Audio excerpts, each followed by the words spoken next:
Hello, I'm Saffia Widdershins, and I'm here at Relay for Life of Second Life Weekend 2015, and I'm talking to Brett Bertolucci, who is the captain of Goreans for Relay for Life, and also the owner of the Whip radio station. It used to be called, I think, the Gorean Whip, but you now call it the Whip, yes? Yeah, we're kind of rebranding ourselves. It's WHIP, the Whip Radio. We want to encourage a broader audience. That's brilliant. What sort of music do you broadcast, and what other things do you broadcast? One of the things that I absolutely love about the station is its diversity. So we really don't have a niche genre. Mm-hmm. We give each of our broadcasters license to kind of do what they wish, and we run the gambit from everywhere from classical to jazz to blues to rock to country, heavy metal. In addition to that, we provide a number of different talk shows. Most of the talk shows are geared around the Gorean community and the Gorean role play. Mm-hmm. But we have over 30 live broadcasters on the station. Programming pretty much every hour live except for a couple of the overnight hours, and we're trying to fill those with some of the European broadcasters to get them on board. That's fantastic. Tell me, I know that the whole Gorean thing has quite a lot of details about the lifestyle and different elements of the lifestyle, and I hope to touch on a few of those with you. But does it have music? Is the music ever described? What kind of things do the Goreans of Gore listen to? Right. So, I mean, obviously, we're kind of stretching reality with a radio station in Gore. For those who don't know, Gore is a science fiction novel, fantasy novel. It's made of about 36 books. Written starting in the 70s, and John Norman is continuing to write some today. But to answer your question, they did have music.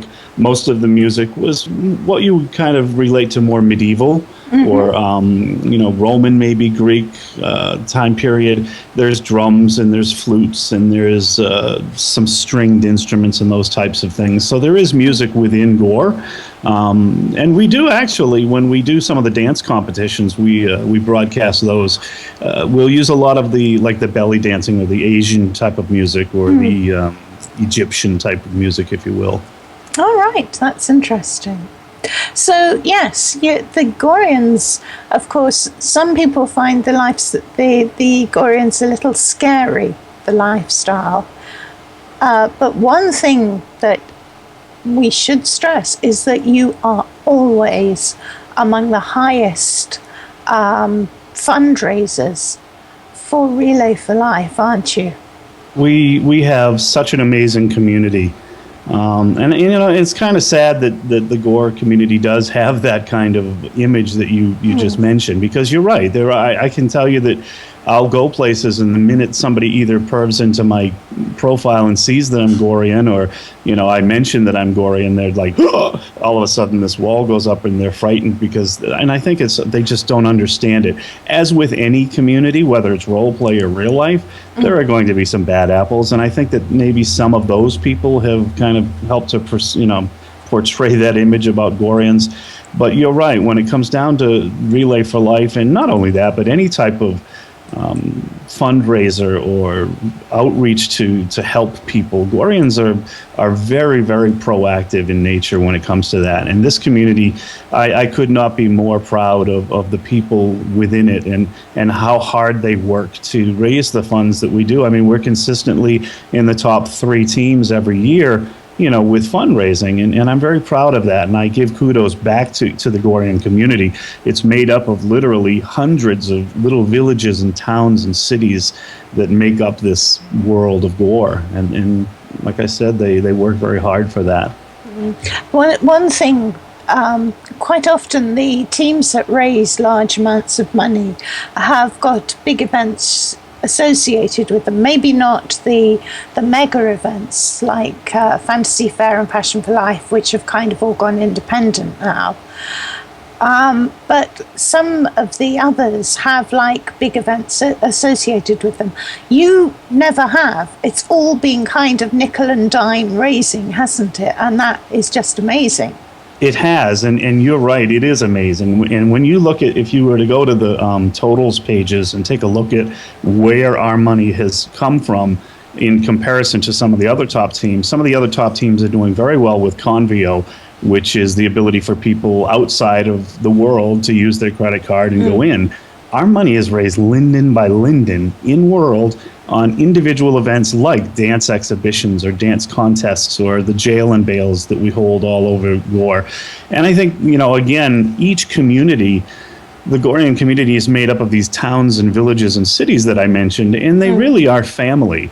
And they're very tight-knit. And so this year, for the first year, one of our villages has broken off, and we're sitting right now in the Goreans for Relay for Life. But next to us is the village of Rorus, who broke off and kind of have their own team. And that might be something that we're looking at as a team next year to maybe even broaden further, because I think what that does is it gives some recognition to the individual cities and villages and makes them feel a little bit maybe more independent and able to do some different ideas that maybe we don't think of during the year. That's a very good idea. Yes, I know that the Steamlands, for example, have several kind of associated groups, which is quite fun. Oh, cool. Now, I was going to ask you, there are some sort of features of Gorean lifestyle around here, like the huge birds that are circling overhead. Can you tell me about them? Sure. Actually, Lucy Brunet is the builder of our campsite this year, and what she's done is pretty much kind of put together a snapshot of all of Gore. Gore, again, like I mentioned, is a world. It's called the Counter Earth in the novels, and it's made up of all of these different kind of groups of people, and each one of these elements in the campsite is a reflection of those groups. So we have the nomads or the wagon people, so we have the wagon over there, and in front of that there's a little kiosk that if you click it you can actually get note cards about that geography and about those people. There are the southern cities. There's the Torvaldslanders, who are more like Vikings. There are the Pani, who are like Japanese. There are more Roman and Greek style villages and cities. So there really is a very diverse geographic and demographic take to Gore, and we tried to reflect that in our build here, and kudos to Lucy for doing that. In addition, when you go around, in addition to that, you'll see a great deal of education here on our site too. Kaila Mahoney, who has been our captain for the last 9 years, is now on the committee this year, and that's a huge part of what she has brought to the table, is that educational aspect around cancer, how to get support, how to learn more, how to prevent cancer, how to eat well, diet, exercise, all of those things in hand, and you'll find those mixed in with the Gorean community as you walk around the campsite, and we encourage people to do that.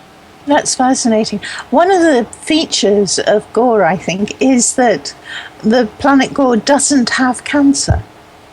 That's correct. It's a very highly advanced society with respect to illnesses in general. There's no illness. As a matter of fact, there's a serum that you can take that's an anti-aging serum. So it is kind of the utopian the future is now of what we would kind of hope for ourselves on Earth. People stay young, they don't get sick, they don't come down with illnesses, and it's really kind of a cool utopian process when you think about that. Yes. Yeah. Yes, but of course, your own community, sadly, has not been free from this. I know that you've lost people to cancer. I mean, with a large community like we have, obviously we get hit very hard, and we lose numbers of people every year. Again, one of the things that Kyle has done is put together a wonderful memorial. It's on the other side of the wagon behind us, so you can kind of get a shot of how many people have been lost to this terrible disease. So, how did you come into Relay? Boy, I got involved as a result of Kaila. I'm a physician. That's my role in Gore, and Kaila is the head of caste, or head of that group, the physicians, and she's always been very proactive about getting the Gorean community involved. And then when I started the WIP 5 years ago, it was just some of the things that had happened in my own personal life, some of the losses that I had, it was just a natural fit for me to kind of invest the station in that process. And then, like I said, this last year when Kaila went to the committee, she asked me if I wouldn't mind taking over as captain, and it was quite an honor. Some pretty big shoes to fill, though. Yes, we've talked to her several times over the years, and I've always been so impressed by her dedication to this.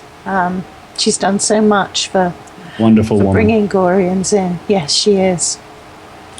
Well, Brett, you're doing a fantastic job, I think, here too, with the radio and with the Goreans still in Second Life, taking part in Relay for Life. It's wonderful to come over and find out about this. Yeah, it really is. It really is a team effort, and I have to give all the credit back to the individuals and to the cities and villages and teams of Gore. So thank you to them. All right, and thank you for talking to me today. My pleasure. Are you looking forward to anything particular at this year's relay, which is now fully underway? I'm sorry, I don't mean to sound jaded, but I'm looking forward to a rest. Well, I think that's a perfectly valid thing to say.